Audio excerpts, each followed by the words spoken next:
Go to your bathroom, open the medicine cabinet, that $1 bottle of rubbing alcohol sitting on the shelf, that is the primary cleaning agent inside Windex, not a version of it, not something like it.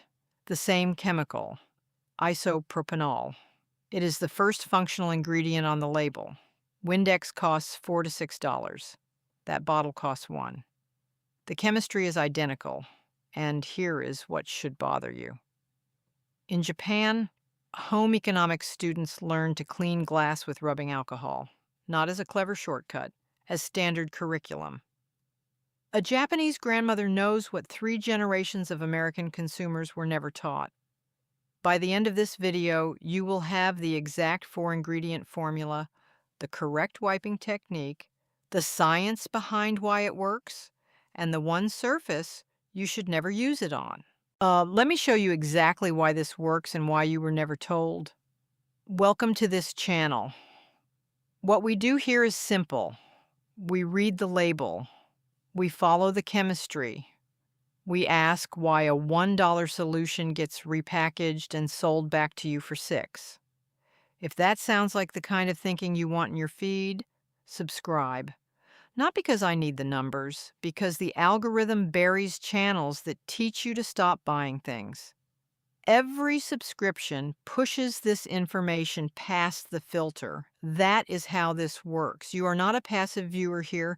You are someone who would rather understand a product than trust a product. That distinction matters. So when did this knowledge first exist? The answer is older than you think. 1920. The Standard Oil Company of New Jersey synthesized isopropyl alcohol for the first time. The process was called hydration of propylene. By 1930, commercial production was widespread. This was not a niche laboratory curiosity. It was an industrial commodity chemical available at scale before your grandparents were born. Early 20th century housekeeping manuals in both Europe and North America listed alcohol-based glass cleaning as standard practice. There was no Windex yet. There was no blue spray bottle. There was rubbing alcohol, a cloth, and clean windows. Now here's the part most people never hear.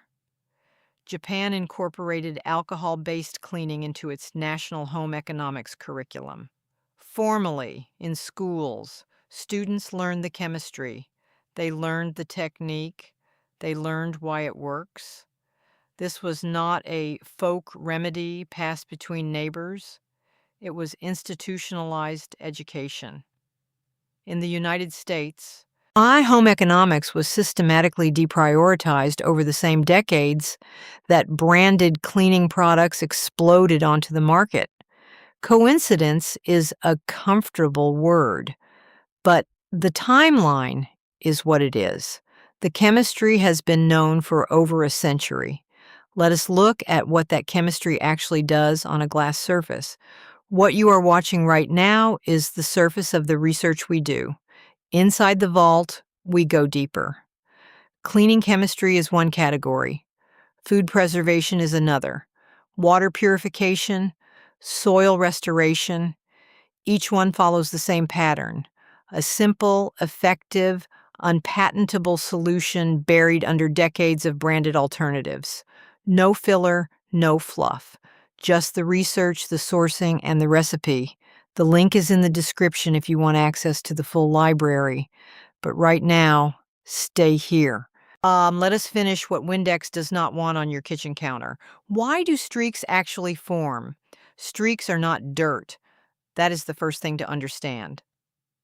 When water evaporates from glass, it leaves behind dissolved minerals, calcium, magnesium, whatever is in your local tap supply. Those minerals deposit on the surface as the water dries. That is what a streak is, a mineral ghost. Now here is where the chemistry gets interesting. Isopropyl alcohol boils at 82.6 degrees Celsius. Water boils at 100 degrees Celsius. Alcohol evaporates faster, significantly faster. It lifts the grime into solution and then vanishes before minerals have time to deposit.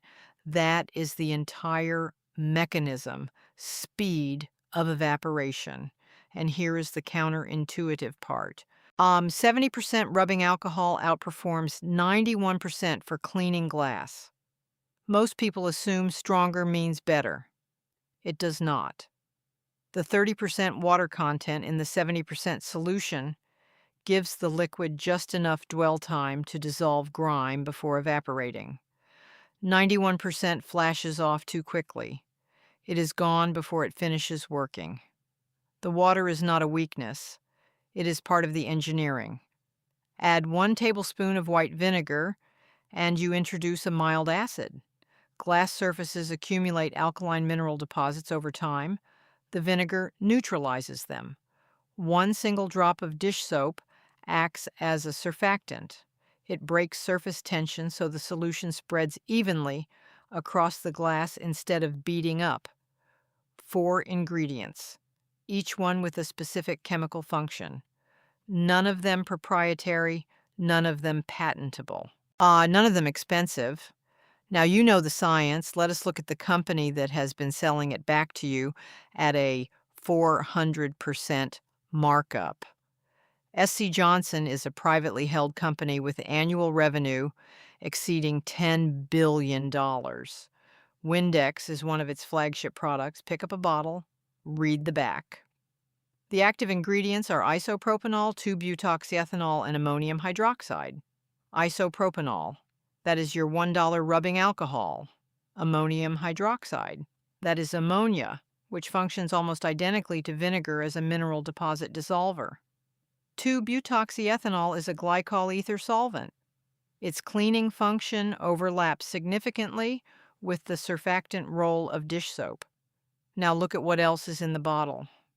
Blue dye number 1, fragrance. That is it. That is what the extra $5 buys. A color and a smell. The blue dye does not clean anything. The fragrance does not dissolve anything.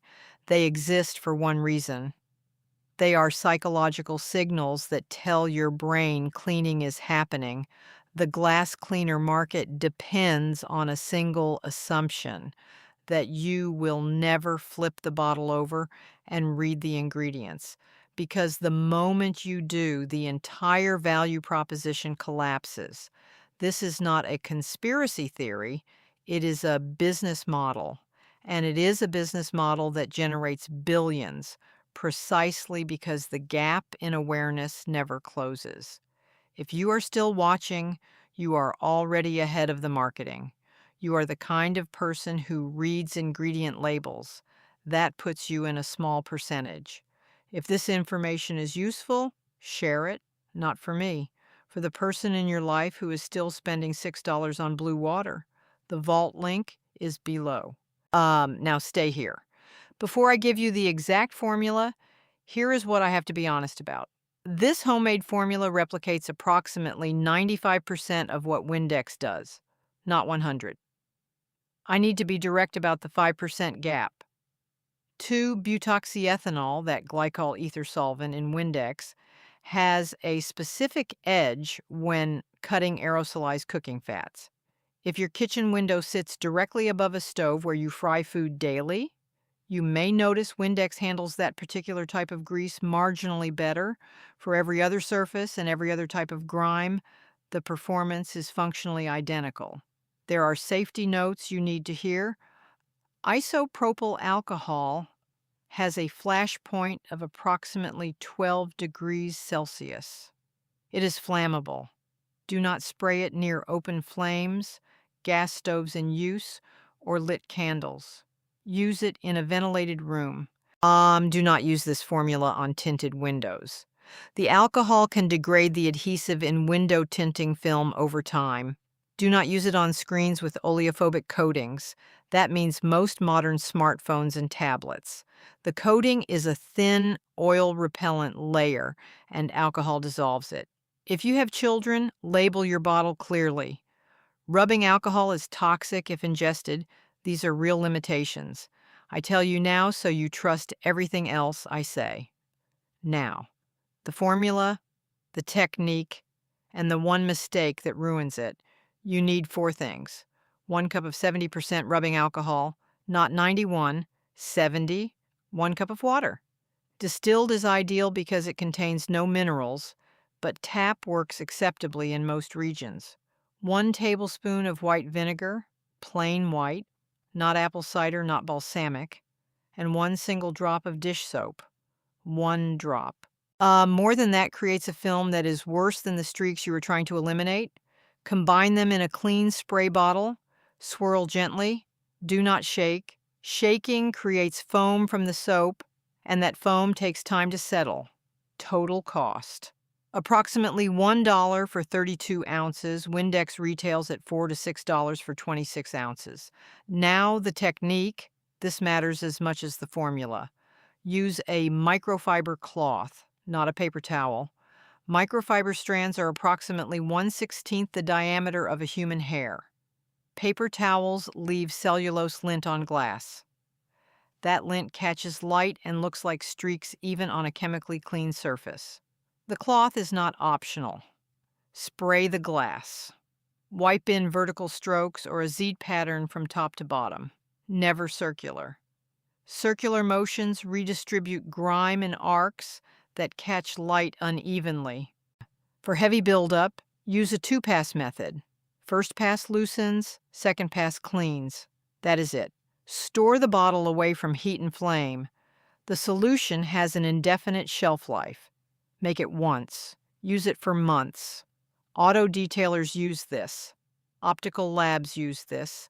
Commercial janitorial crews use this daily. You are not improvising. You are joining the professionals. That is it. That is the whole thing. The most effective ingredient in the most popular glass cleaner in North America has been available for $1 at every pharmacy for over a century. A Japanese student learns this in school. An American consumer learns it from a YouTube video in their kitchen at midnight. Think about that gap. Think about what fills it. The trick was never the alcohol. The trick was convincing 3 generations of people that they needed to buy what they already had. $1, 4 ingredients, 5 minutes, clean glass. If someone in your life is still spending $6 on blue dye and fragrance, send them this video. That is how this knowledge survives. It gets passed forward, not by corporations, not by advertisers, by people who read the label. Next week, we are opening another file from the vault.